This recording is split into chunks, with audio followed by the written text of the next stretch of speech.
Hello and welcome to another TLDR US video.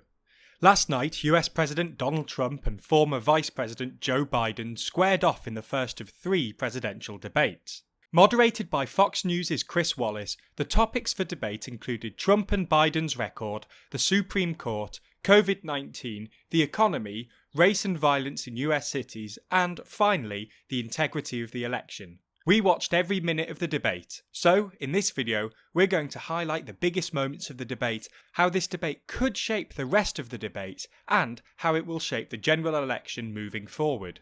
Before we do though, a quick shout out to everyone who's backing us on Patreon. These backers help us make more content across the TLDR network and support the work we're doing. In return, they get bonus perks like exclusive live events, behind the scenes posts, early access to videos, merch discounts, exclusive merch items, and their names mentioned in videos. Find out what you can get over on our Patreon page. It's linked below. Televised presidential debates are nothing new in American politics. Dating back to 1960 when the Vice President Richard Nixon and then Senator John F. Kennedy debated on TV for the first time. It wouldn't be until 1976 before presidential debates would happen again. Since then, debates have become a major part of the general election campaign, with candidates constantly trying to outdo their opponents with one-line zingers and campaign surrogates in the spin room afterwards attempting to declare their candidate the winner.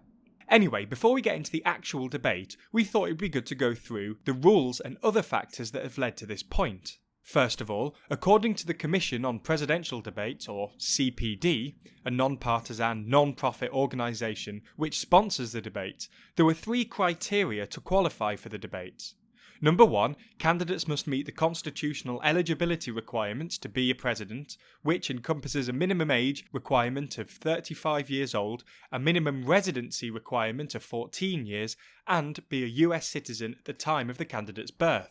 Number 2, have achieved ballot access in a sufficient number of states to win a theoretical electoral college majority in the general election. And number 3, have demonstrated a level of support of at least 15% of the national electorate, as determined by 5 selected national public opinion polling organisations using the average of those organisations' most recently publicly reported results.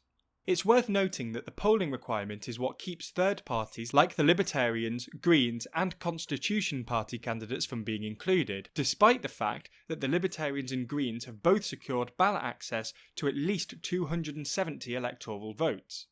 Anyway, a few days before the debate, President Trump requested that the candidates undergo a drug screening to test for any kind of performance-enhancing substances.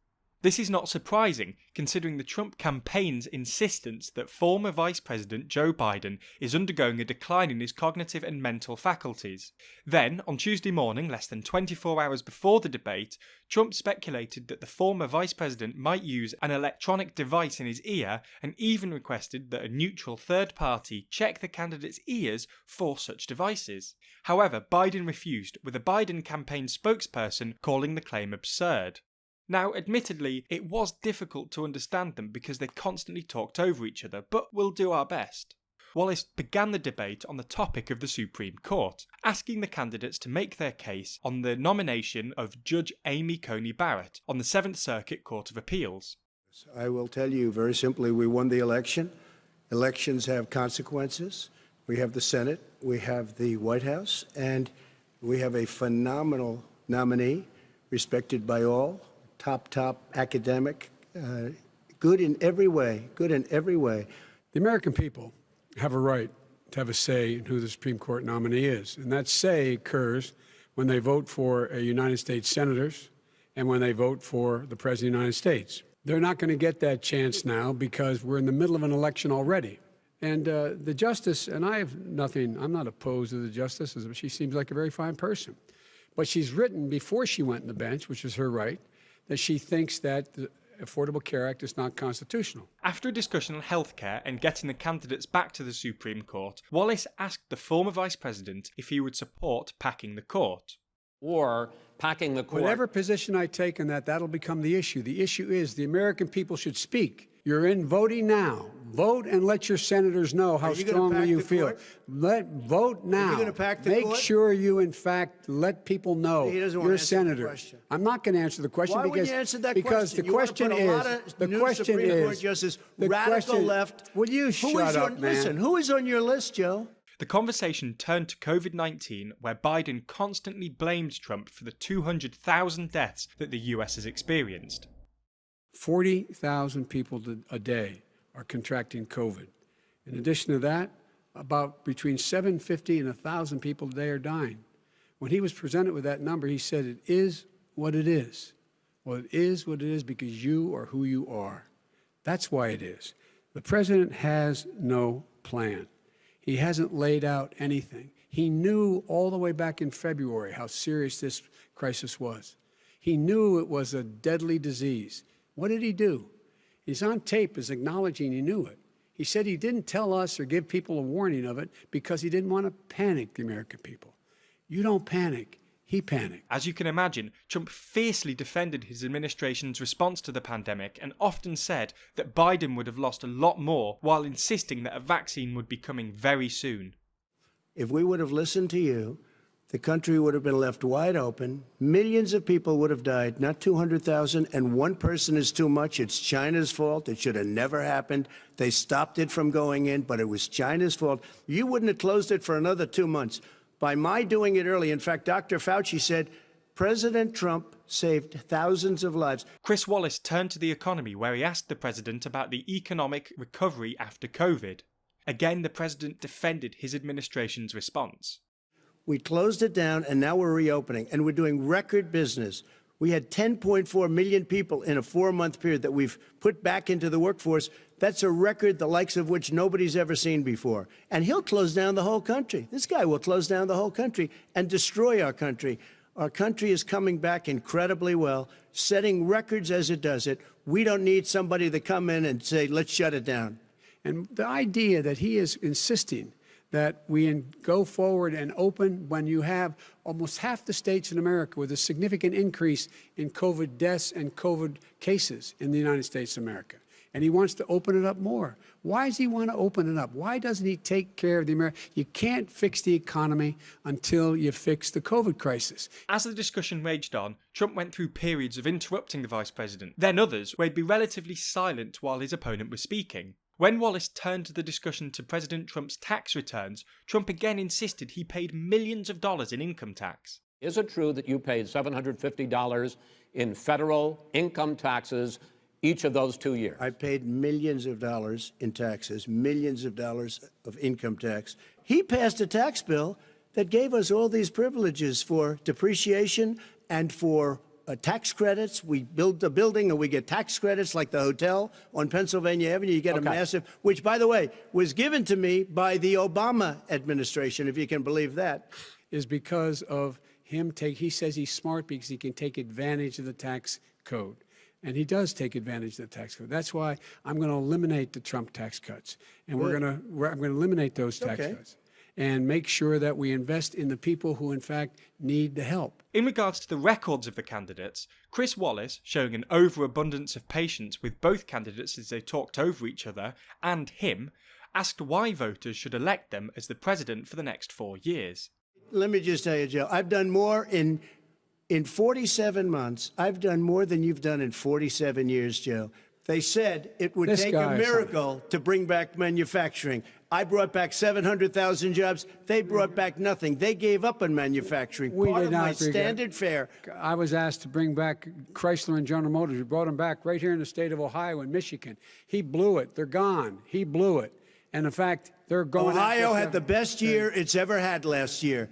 We inherited the worst recession short of a depression in American history. I was asked to bring it back. We were able to have an economic recovery that created the jobs you're talking about. We handed him a booming economy. He blew it. It wasn't booming. Blew it. He blew it. It wasn't booming. It was the weakest recovery since 1929. Is it fair to... Again, being forced to talk over the candidates, Wallace changed the direction and addressed the candidates on the topic of race relations and violence in cities.